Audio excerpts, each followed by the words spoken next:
Hello friend, આપનું સ્વાગત છે અંજુ કુકિંગમાં। આજે આપણે ગાજર ને મરચાંનો સંભારો બનાવશું। એના માટે આપણે 2 ગાજર લીધા છે, લીલા મરચાં લીધા છે 5।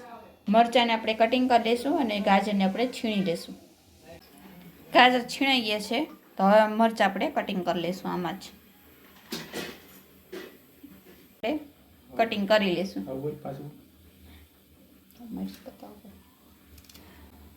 આ રીતે આપણે બધા મરચાં કટિંગ કરી લઈશું ઝીણકી ઝીણકી સાઈઝમાં।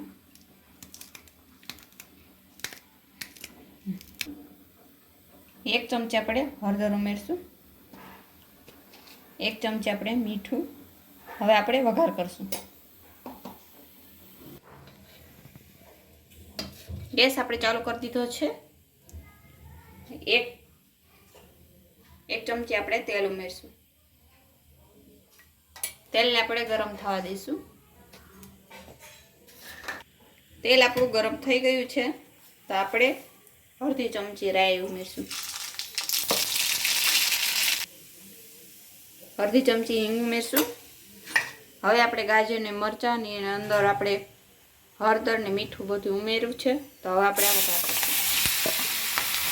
સારી રીતે મિક્સ કરી દઈશું। 1 થી 2 મિનિટ સુધી આપણે ચડવા દઈશું। સંભારો આપણો તૈયાર થઈ ગયો છે તો હવે આપણે ગેસ બંધ કરી દઈશું। તૈયાર છે ગાજર મરચાંનો સંભારો। ખાવામાં એકદમ ટેસ્ટી અને હેલ્ધી છે। તમે આવી રીતે ઘરે બનાવી શકો છો। અમારી આવી અવનવી રેસીપી માટે અમારી ચેનલને લાઈક કરજો, શેર કરજો, સબસ્ક્રાઈબ કરજો। ધન્યવાદ।